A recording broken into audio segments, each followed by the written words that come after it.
नमस्कार श्रोताओं, शाम के ठीक 7:20 हुए हैं और ये समय है आपके अपने कार्यक्रम स्पोर्ट्स स्कैन का, जिसमें होती है खेल खबरों के साथ खेल और खिलाड़ियों की बातें और तमाम खेल खबरों का विश्लेषण और उन पर चर्चा करने के लिए हमारे साथ होते हैं स्पोर्ट्स एक्सपर्ट्स। आज के स्पोर्ट्स स्कैन के एडिशन के साथ मैं हूं आपका सर का माइक टू सिद्धार्थ सिंह और तमाम खेल खबरों पर विस्तार से चर्चा करने के लिए हमारे साथ स्टूडियो में मौजूद हैं वरिष्ठ खेल पत्रकार Malay Nirav. Malay, sports scan कार्यक्रम में आपका स्वागत है। धन्यवाद सिद्धार्थ। और सबसे पहले नजर डालते हैं अब तक की खेल सुर्खियों पर। न्यूजीलैंड ने मेहमान वेस्टइंडीज को दूसरे टेस्ट मैच में 1 पारी और 12 रन से हराकर 2 टेस्ट मैचों की श्रृंखला को 2-0 से जीत लिया है। अंतर्राष्ट्रीय क्रिकेट परिषद आईसीसी ने 2022 में होने वाले अंडर 19 क्रिकेट विश्व कप का क्वालिफिकेशन कार्यक्रम जारी किया है। इंडियन सुपर लीग आईएसएल में आज गोवा में अब से कुछ देर बाद मुंबई सिटी का मुकाबला जमशेदपुर एफसी से होगा और विश्व के 5वें नंबर के टेनिस खिलाड़ी रोजर फेडरर के आने वाले साल के पहले ग्रैंड स्लैम ऑस्ट्रेलियन ओपन में खेलने पर संशय बरकरार।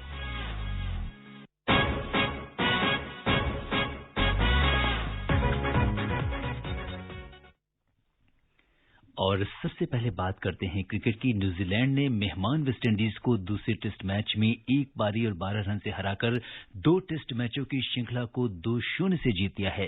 इसके साथ ही न्यूजीलैंड भारत को पीछे छोड़कर आईसीसी वर्ल्ड टेस्ट रैंकिंग में नंबर 2 पोजीशन पर पहुंच गई है।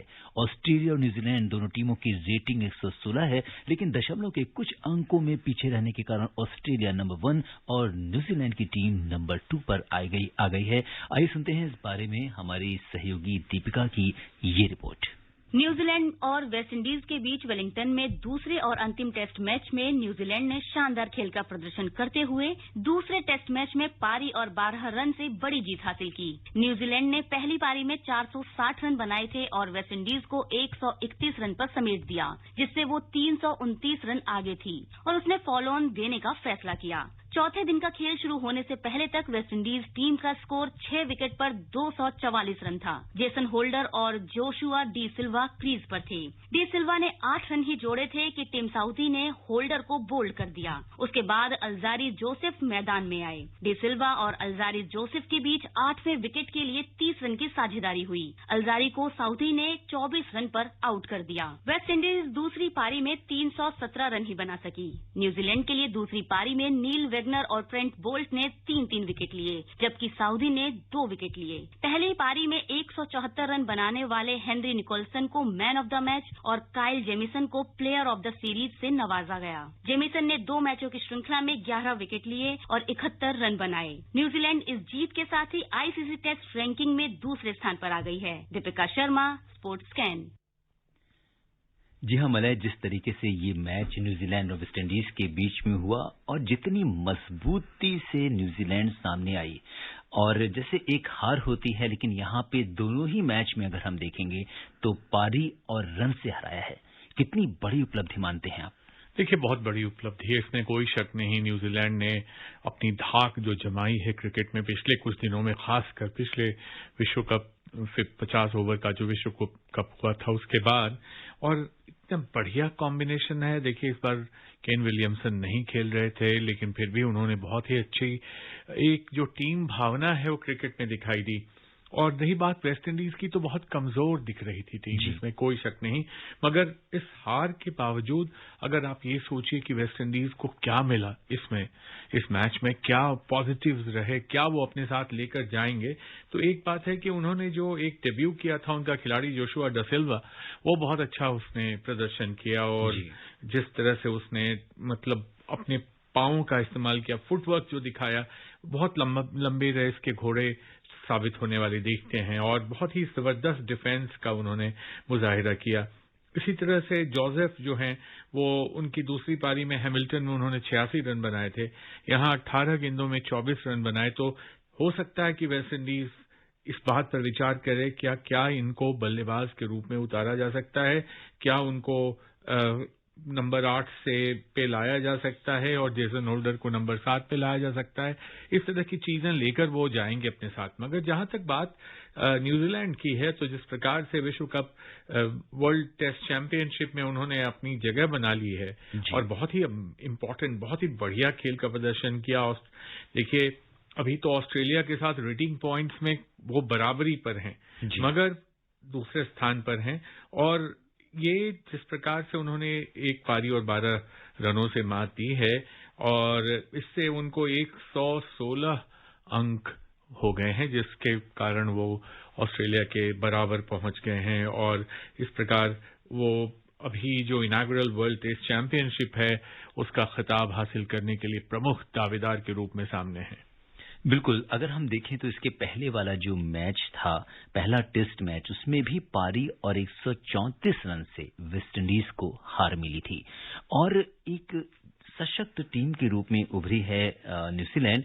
और अगर हम देखें तो इससे पहले 3 T20 मैचों की सीरीज में भी मेहमान टीम ने वेस्टइंडीज को 2-0 से हराया था। तीसरा T20 मैच हो नहीं पाया था, वहां भी एक तरह से ये जो सिलसिला था हार का वेस्टइंडीज के लिए, वो टेस्ट में भी जारी रहा। बिल्कुल, देखिए कुल मिलाकर जब आप एक टीम बनाते हैं, टीम का संतुलन देखते हैं, टीम में बैलेंस देखते हैं और कभी भी ऐसा नहीं होता कि एक नामी गिरामी सितारा अगर आपकी टीम में है और वो सितारा किसी कारण से कहीं डूब रहा है या वहां खेल नहीं रहा है, या मान लीजिए जैसे इस बार उनके जो प्रमुख खिलाड़ी थे उनको जाना पड़ा, छुट्टी लेकर जाना पड़ा पैटर्निटी लीव पर, तो ऐसे में जब लोग संभालते हैं, देखिए टीम साउदी और नील वेजनर, इन दोनों ने जो लोअर ऑर्डर के 2-2 विकेट लिए, उससे पारी की हार से वो बच नहीं पाए वेस्ट इंडीज और ऐसा लग रहा था कि वो पारी की हार बचा लेंगे, लेकिन इन्होंने अंत में आकर ऐसा झटका दिया। तो हर मोड़ पर जो टीम का एक संतुलन होता है, टीम का एक बैलेंस होता है और वेस्ट इंडीज ने 85 के रन पर शुरुआत की थी, जिनकी 85 रनों का ओवरनाइट स्कोर था और 11 रन उनको और बनाने थे न्यूजीलैंड को दोबारा बल्लेबाजी करने के लिए, बुलाने के लिए, लेकिन वो टिके नहीं रह पाए। तो इस तरह से मैं कह सकता हूं कि एक मजबूत टीम के सामने एक कमजोर टीम होने का जो परिचय दिया है वेस्ट इंडीज ने, उनके लिए बहुत कुछ सोचना पड़ेगा। इतनी बड़ी टीम देखकर बहुत दुख होता है कि एक समय जो दुनिया में सबसे अच्छी क्रिकेट टीम मानी जाती थी, वो आज इतनी पूरी तरह से लड़खड़ा रही है। बड़ी दुख की बात है। बिल्कुल, और उम्मीद करते हैं कि कहीं न कहीं वेस्ट इंडीज आगे आने वाली श्रृंखलाओं में कमबैक करेगी। यहाँ पे एक काइल जेमिसन की भी चर्चा करने की जरूरत है, जिन्हें प्लेयर ऑफ द सीरीज दिया गया। जेमिसन ने 2 मैचों की सीरीज में 11 विकेट लिए और 71 रन बनाए हैं।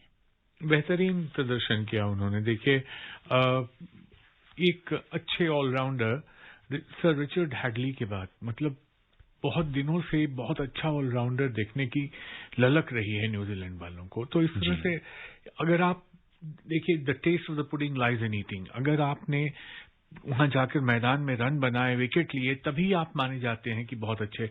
नहीं तो फिर होता क्या है कि कोई बल्लेबाज बनकर रह जाता है, कोई गेंदबाज बनकर रह जाता है। बहुत सारी दिक्कतें आती हैं लोगों को अपने दोनों चीजों को बराबर कर चलने में। तो ये बहुत अच्छा प्रदर्शन उनका रहा है। अंतर्राष्ट्रीय क्रिकेट परिषद आईसीसी ने 2022 में होने वाले अंडर 19 क्रिकेट विश्व कप के क्वालिफिकेशन कार्यक्रम को कल फिर से जारी किया है। ये कार्यक्रम क्या है, आइए सुनते हैं हमारे सहयोगी रवि कपूर की इस रिपोर्ट में।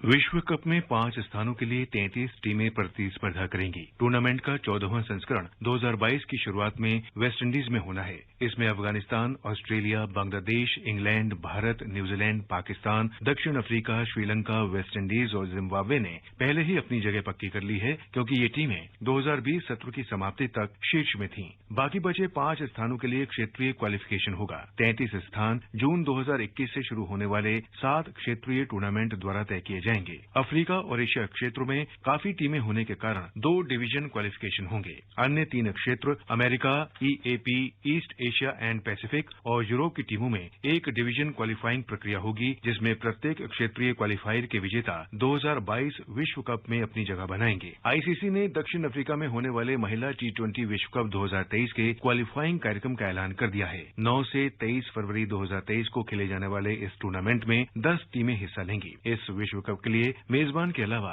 30 नवंबर 2021 तक आईसीसी रैंकिंग की शीर्ष 7 टीमें और 2020 में ऑस्ट्रेलिया में खेले गए टूर्नामेंट में हिस्सा लेने वाली टीमें अपने आप क्वालिफाई कर जाएंगी। बाकी की 2 टीमों के लिए क्वालिफिकेशन प्रक्रिया होगी जो स्थानीय स्तर पर अगस्त 2021 से शुरू होंगी और इसमें 37 टीमें हिस्सा लेंगी। ये महिला T20 विश्व कप 2020 की क्वालिफिकेशन प्रक्रिया की तुलना में 10 टीमें ज्यादा हैं। Bhutan, Botswana, Cameroon, France, Malawi, Myanmar, Philippines और तुर्की सभी पहली बार आईसीसी महिला इवेंट्स में शिरकत करेंगी। 5 क्षेत्र स्थानीय क्वालिफाइंग इवेंट की मेजबानी करेंगे। हर क्षेत्र से 2 शीर्ष टीमें क्वालिफाइंग करेंगी जो 30 नवंबर 2021 तक महिला T20 रैंकिंग में नीचे की 2 टीमों के साथ मिलकर प्रतिस्पर्धा करेंगी। Ravi Kapoor, sports scan.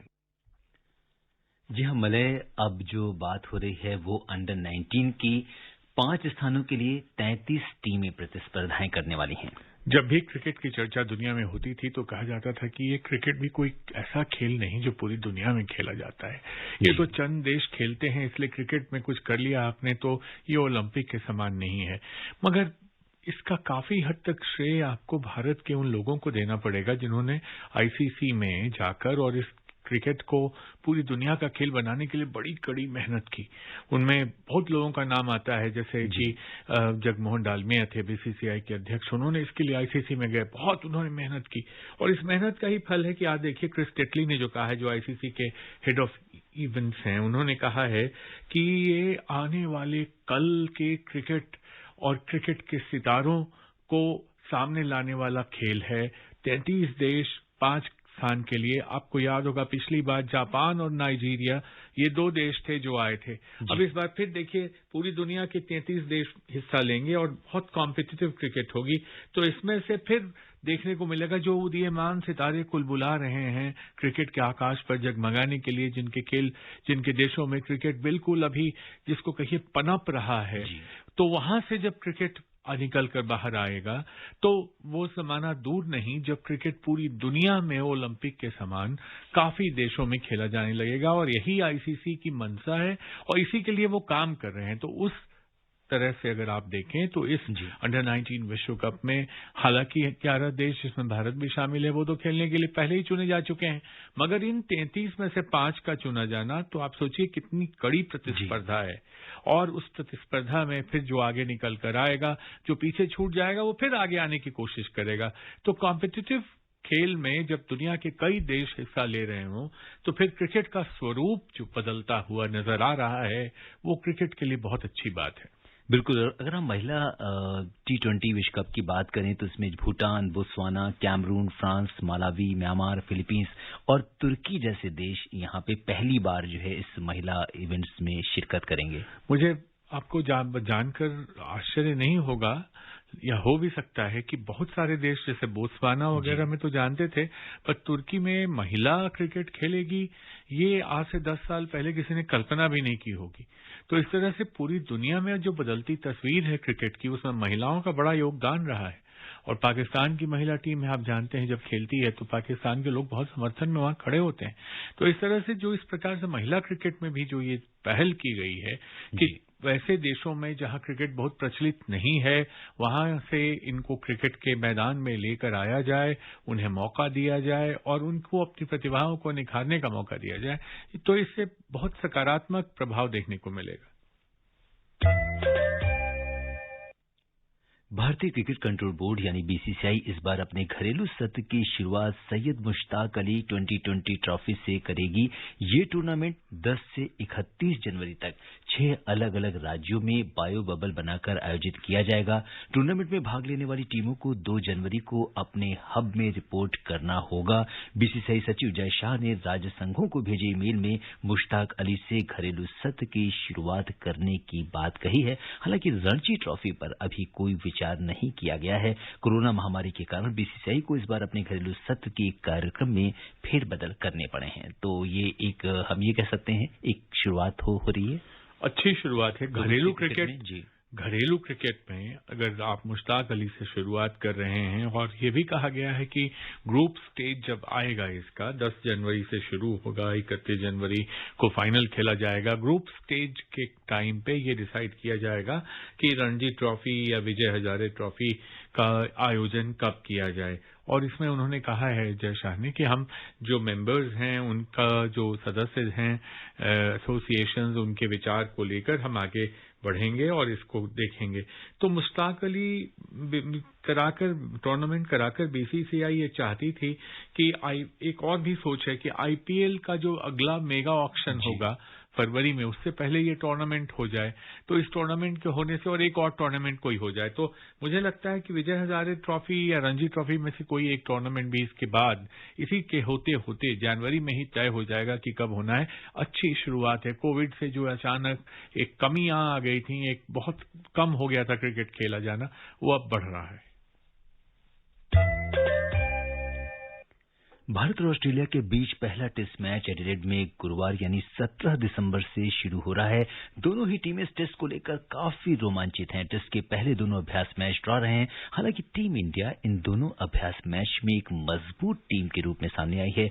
ऑस्ट्रेलियाई टीम में लगातार बदलाव देखने को मिल रहे हैं। खासकर टेस्ट सीरीज के लिए कंगारू टीम ने अब तक कई बदलाव किए हैं। इसके पीछे का सबसे बड़ा कारण खिलाड़ियों का चोटिल होना है। ऑलराउंडर मोइजेस हेनरिक्स को पहले टेस्ट मैच के लिए टीम में शामिल किया गया है। इस बात की पुष्टि ऑस्ट्रेलिया क्रिकेट बोर्ड ने कर दी है। तेज गेंदबाज सीन एबॉट शनिवार को सिडनी क्रिकेट ग्राउंड यानी डे नाइट टूर जो एससीजी में हुआ था, उसके दौरान काफ स्ट्रेन का शिकार हुए थे। ऐसे में वो ऑस्ट्रेलियाई टीम के सदस्यों के साथ एडिलेड की यात्रा नहीं कर सकेंगे। तो एक दोनों अगर हम देखें तो जैसे जैसे समय नजदीक आ रहा है, बहुत सारे परिवर्तन हो रहे हैं और कुछ नई चीजें सामने आ रही हैं। बिल्कुल, देखिए एक नए तरह का प्रयोग भी है। पिंक बॉल से खेल होगा, डे एंड नाइट जब टेस्ट होगा तो उसमें, और दोनों टीमें चाह रही हैं कि हम अपना सर्वश्रेष्ठ प्रदर्शन करें।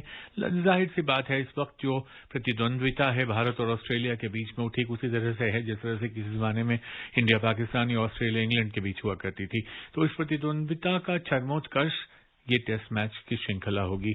और इसमें भारत के लिए जो अभी आपका इंडिया ए का जो मैच हुआ, उसमें जो भारत का प्रदर्शन था वो बड़ा अच्छा रहा।